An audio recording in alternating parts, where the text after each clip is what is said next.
Hello again, students. My name is Chris, and this is going to be a quick tutorial on how to post to your own blog so that it doesn't aggregate on the class blog.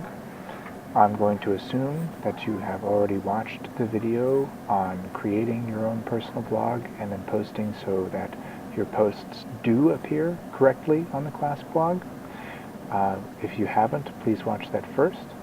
So I'm going to go to wordpress.com. Log in, there we go. Rainbow plus,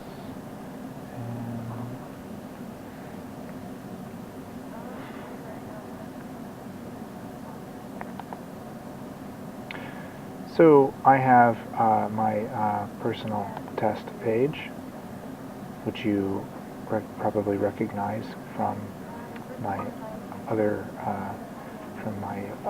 video tutorial.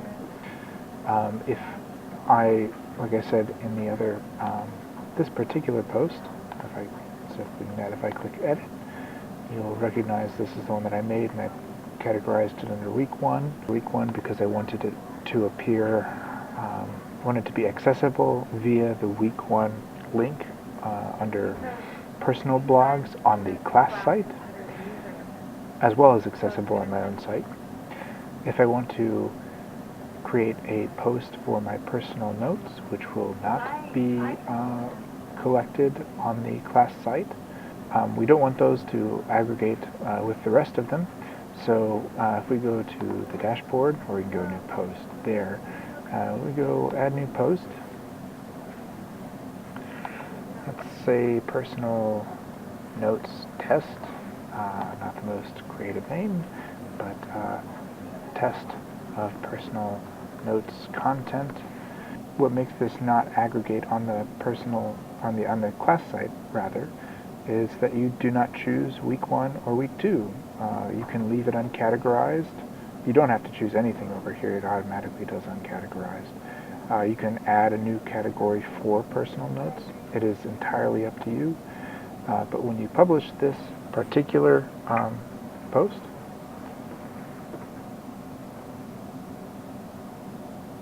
and I don't want to wait for that. You'll see that it appears above the test post, which is under week one.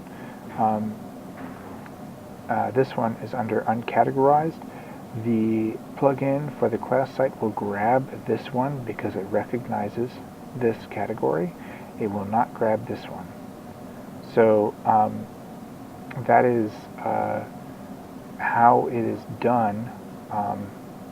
How posting to your personal blog and not having the class site grab it and organize it for your personal notes or for anything that is not necessarily for the class. For instance, if you're going to be blogging on your site outside of class.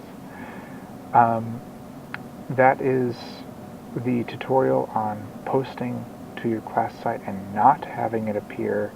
Once again, I'll show you here, or not here, here, posting to your site and not having it accessible via this central hub page by either choosing another category or leaving it uncategorized when you post it. So if you have any questions about this, please take them to Cindy. Thank you very much, and I hope you have a good day.